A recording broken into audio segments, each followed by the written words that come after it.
Welcome back, everybody. Thanks for tuning in. I'm your host, Josh Parker. If this is your first time here, make sure you hit that subscribe button so you don't miss out on any videos about the market, what the Austin area is looking like, fun things to do, and just general real estate knowledge. So, today's topic, we'll jump right into it because it's coming up at the end of the month. Now, what is that? It is the mortgage forbearance that a lot of folks, in fact, over 1.6 million people did during this COVID time. It is coming to an end, according to all articles that are out there, at the end of September. So what does that mean for the market? What does it mean for you as a homeowner if you are part of that 1.6 million? So let's jump into it. We'll go through some details of it. We'll go through some forecasting of what I think will probably end up happening.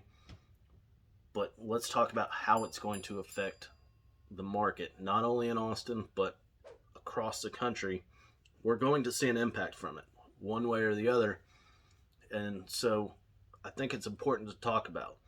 Now, I'm going to read a lot of it because there's a lot of information on there. So bear with me, but we'll jump right into it now. So at the end of September, the mortgage forbearance is coming to an end, and they plan on going in waves on the number of people that have to start making payments.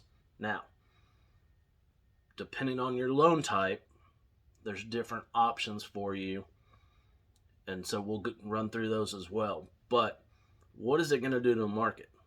I think that's a big question, and that's why so many people are talking about a crash. People are talking about the bubble bursting. And it's a little more complex than that because the government doesn't want to see a bunch of foreclosures.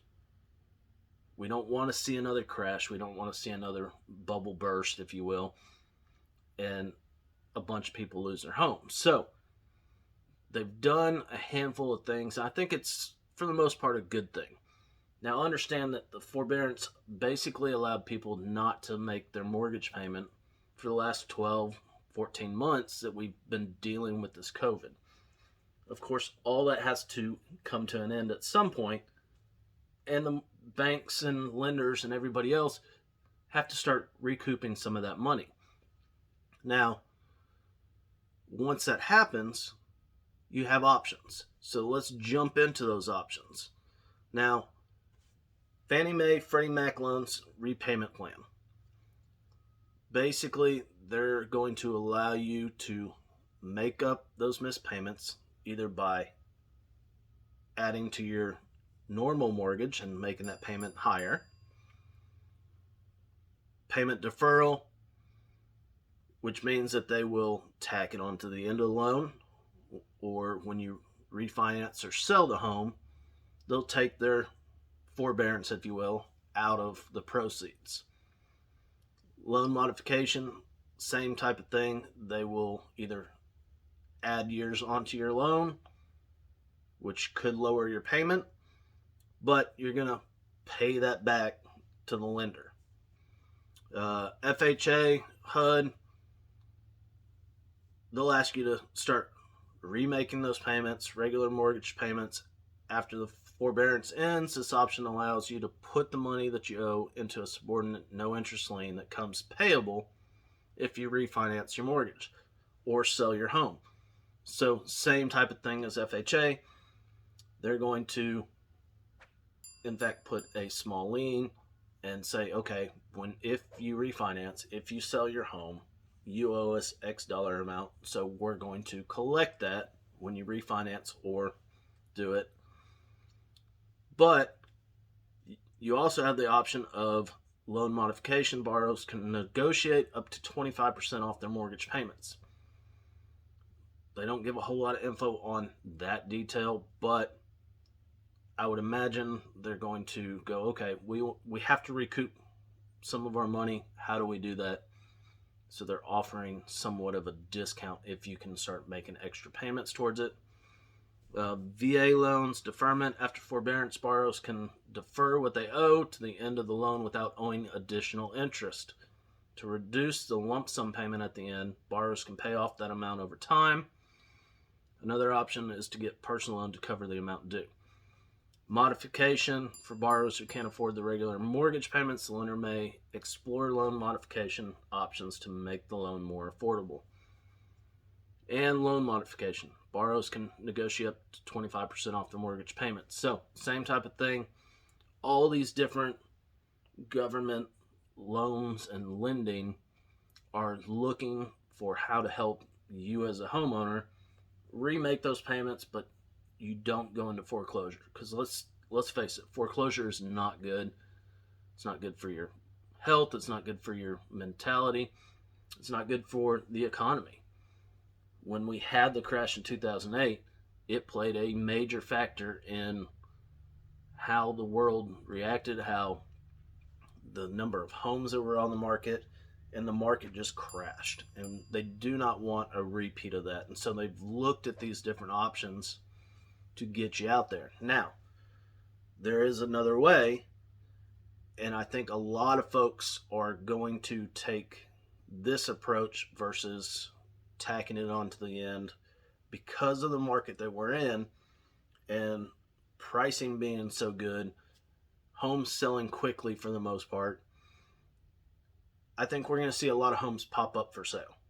Now, what will happen is you'll sell the home and they will take their amount that they're owed out of the proceeds, but it avoids that foreclosure. It avoids the headache and credit fiasco, if you will. And so at the end of the day, I think we're going to see another big influx of homes for sale. I think people are going to go, okay, I either want to move into a bigger home because I've outgrown this one, gotten a new job, I've relocated. I don't want to go through the foreclosure process. I don't want it to affect my credit. And so let's get it on the market. Let's sell it because maybe we have 3 to 5, 10 years of equity in it. And taking that little payment out to pay your loan back isn't going to feel a big effect as much as a foreclosure. So over the last couple months, especially here in Austin, we've seen a increase in the number of homes for sale. Now, most of that is because it's summertime, school was out, and it's just typically the busier time of the year. And so we have more homes on the market. I think we're going to continue to see more pop up. I think that market is going to continue to level out some. And I think a big part of that too is buyers have just become frustrated with losing out on offers. When people are coming in and offering $100,000+ over asking price, it does a lot to the market. It does a lot to how people react. And so with the forbearance coming to an end, there's going to be more options out there for you as a buyer. And so maybe you've put your search on pause. Maybe you've decided, I'm not looking right now, it's just too crazy. I think over the next couple months, we're going to see more and more homes pop up on the market. I don't think prices will go down, but we're not going to see the huge offers over asking because there's more options for you as a buyer. So at the end of the day, this forbearance can help the market to an extent. It can level it out some. And I think that people will take advantage of these options out there to make repayments, or they'll look at refinancing the home because now that things have somewhat leveled out with the COVID, although we've continued to see new pops come up, I think jobs are out there. People are starting to get back to work. People are working remotely now. And so I think people will take advantage of either refinance or tack it onto the end so that they can maintain and stay in their home that they're in. Or, like I said, look at turning around and selling the home and finding a new one or renting for a while. But I think we're going to see a level out. I hope this helps y'all. I hope everybody has a great day, and we'll see y'all on the next one.